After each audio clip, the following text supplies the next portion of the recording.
AITA for kicking my husband out after discovering his secret online life? I'm a 46-year-old woman, and my husband is 51. We've been together for 22 years. For most of that time, I thought we had a strong marriage. Sure, we've had our ups and downs like any couple, but I always believed we were in this together. Lately, though, something has shifted. Over the past few months, I've noticed my husband being more secretive. It started with his phone. He always seems glued to it, and anytime I walk into the room while he's texting, he quickly hides the screen or turns it face down. I'm not someone who naturally jumps to conclusions, so at first, I didn't think too much of it. But then, when I casually asked who he was texting, he got defensive, almost angry. "You're so suspicious," he'd say. "You're acting crazy. Why don't you trust me?" I brushed it off, telling myself I was overthinking. I've never been the type to pry, but his reaction planted a seed of doubt in my mind. And once that seed was there, it started to grow.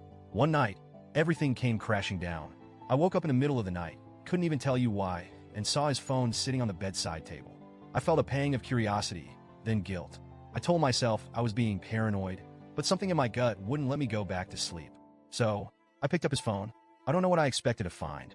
Maybe I thought I'd open it, see nothing suspicious, and feel silly for doubting him. Instead, what I found shattered me. The first message I saw was from a 25-year-old woman. He told her he loved her. He was asking her for pictures and videos, things I won't even repeat here because they make me sick to think about.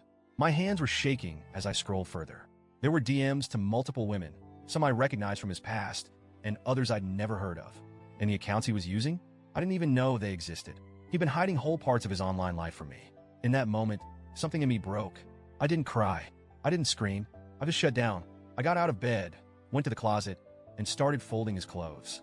I needed to do something, anything, to keep myself from falling apart. When he woke up and saw me packing his things, he looked confused. "What are you doing?" he asked. I didn't say a word. I just handed him his phone. The color drained from his face. He knew. At first, he tried to explain. "It's just flirting," he said, his voice panicked. "You don't understand. It's harmless." But when I didn't respond, his tone changed. He started yelling at me, accusing me of being insecure and crazy. He said I was overreacting, that it wasn't real cheating because it wasn't physical. For some context, he hasn't worked in 15 years. I've been the sole provider for our family, covering every expense while he stayed home. I've always done it without complaint because I loved him and believed we were a team. But now, I felt like a fool. I told him I was done. I told him he needed to leave. He started pleading with me, saying he had nowhere to go, no one else to turn to. I told him that wasn't my problem. He's a grown man, not my child. And then, just when I thought he couldn't hurt me more, he called me a fat crazy B*TCH for throwing away 22 years of marriage. That was the moment I knew I couldn't forgive him. I told him he could stay on the front porch until he figured out where to go. It's an enclosed space. Not as cold as outside, but not exactly comfortable either. I knew it was harsh, but I couldn't bear to have him in the house with me. Update. Thank you to everyone who commented and sent messages.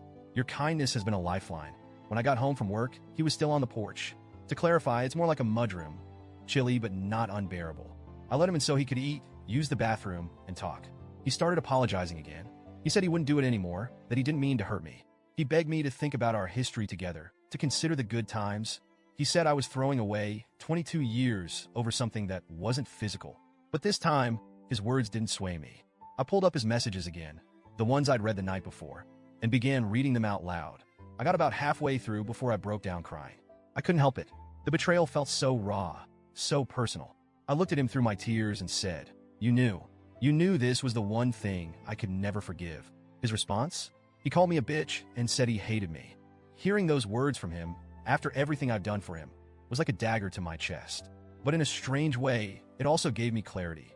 I told him I'd posted our situation on Reddit and began reading some of your comments to him. I read the ones from married men who said they'd never treat their wives this way. I read the ones from women who've been in similar situations, who told me I'm not overreacting. And yes, I even read the funny ones calling him a splendid daddy. By the time I finished, I felt stronger. I told him he needs to figure out where he's going because I want him out by Friday. He tried to apologize again, but I'm done listening. I deserve better than this. I took his phone away, so at least he can't use it to contact anyone else while he's still here. And as painful as all of this is, I feel like I'm finally taking control of my life. I won't lie, I'm miserable. I've spent over 2 decades loving this man, building a life with him. And now it feels like I'm losing everything. But deep down, I know I'm making the right choice. Thank you to everyone who took the time to comment, message, or just read my story. You've helped me find the strength to stand my ground.